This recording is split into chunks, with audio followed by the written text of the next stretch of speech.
Dentist. আমার chamber Bakalia. প্রায় বিগত 18 বছর ধরে আমি ওখানে এলাকায় সেবা করে আসতেছি এবং থানা পর্যায়ে পর্যন্ত তারা বলে এসেছে আমি চিহ্নিত মাদক ব্যবসায়ী। এখন আমি কোথায় যাব এই বিষয় নিয়ে আমি তখন চিন্তা, আমি যতক্ষণ পর্যন্ত এটার সুষ্ঠু বিচার পাবো না, আমি এক পর্যায়ে তাদেরকে বলে দিয়েছি আমি যদি এটা সুষ্ঠু বিচার না পাই আমি প্রয়োজনে সুইসাইড করবো। কারণ আমার কোনো উপায় নেই, কারণ আমাকে সামাজিকভাবে যেটা প্রতিপন্ন করা হচ্ছে এই যে মাদকের বিষয় নিয়ে যেটা আমি জড়িত নয়, আজকে আমাকে এটা নিয়ে যেভাবে হেয় প্রতিপন্ন করা হচ্ছে আমি এটা আমার নিজের চেহারা দেখাতে রাজি না। আমার মাদক ব্যবসায়ী নয়, চারটা হাসপাতাল সবাই হসপিটাল সারা এই 18 বছর এক ব্যক্তি তার 15-20 বছরের মধ্যে আনারে এইসব দ্বারা যন্ত্রণা করে।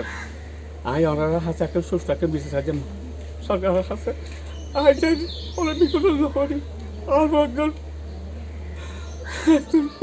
মতো দূরে বাচ্চা বাচ্চা সারা বছর তারা দাঁড়ায় করি আমি ওনার হাতে সুস্থ বিচার গাড়ি সরকারের হাতে রাস্তায় গাড়ি সহ্য করি না হারে হদা আমি সুইসাইড করে দিন। সুইসাইড যখন করবে তখন আর করবে আমি কীভাবে চলবো? আর ছোটো ছোটো দুটো বাচ্চা আছে, আমি প্রতিবন্ধী মহিলা, আর সংসার তো চলতে কষ্ট হয়ে আমি সরকার কাছে বিচার চাই। চন্দন দাস এবং বোলা দাস ওনারা হচ্ছেন ওনারা আমাদের প্রতিবেশী, কিন্তু প্রতিবেশী হলে কি হবে, ওনারা সরকারি কর্মকর্তা বিদায় ওনারা বিভিন্ন রকমভাবে সরকারিভাবে বা বিভিন্ন বেসরকারিভাবে ওনাদের কি পাওয়ার আছে যে সেজন্য উনি আমাদেরকে বিভিন্ন বিষয় নিয়ে 15 বছর ধরে আজকে হেনস্থ করতেছে বিভিন্ন বিষয় নিয়ে, যেমন ইয়াবা নিয়ে, বিভিন্ন নারী সংক্রান্ত নিয়ে, বিভিন্ন কিছু নিয়ে হেনস্থ করতেছে। আমার হাজব্যান্ডকে ইয়াবা দিয়ে ফাঁসাইতে চাইছে যে ওইটাতেও আমার হাজব্যান্ড আমাদের এই নিউজ কোম্পানি ছিল বিদায়, আমাদের চেম্বারের জমিদার ছিল বিদায় ওটা থেকে রক্ষা পাইছে, কিন্তু এই পর্যন্ত আরও অনেক রকম ষড়যন্ত্র করছে। এই ষড়যন্ত্র থেকে আমরা উপায়ের মুক্তি চাই।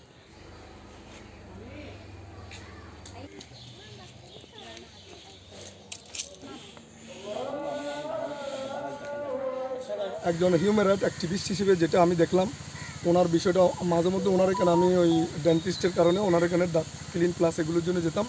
তো আমি দেখলাম একজন হিউম্যান রাইট অ্যাক্টিভিস্ট হিসেবে উনি যে কাজগুলো ওনারা একজন ভূমি কর্মকর্তা হিসেবে একজন সরকারি পাওয়ার থাকে, দ্যাট মিনস অনেক ধরনের অপকর্ম নিজেই করে এবং একটা সাধারণ ফ্যামিলির উপর যেভাবে এবার টর্চার করে আসতেছে।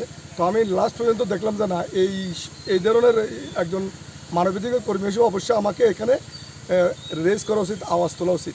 তাই আমি ওনাকে বললাম যে অসুবিধা নেই, যেখানে আপনারা বলবেন সেখানে আমি এই বিষয়ে আসলে এটা তো খুবই ন্যাক্কারজনক আপনারা যেটা মনে করেন, কারণ এই ধরনের হতে পারে না। একটা সাধারণ ফ্যামিলিকে এই ধরনের করে হয়রানি করা, এভাবে টর্চার করা, এটা তো আসলে খুবই দুঃখজনক, এটাই বলবো।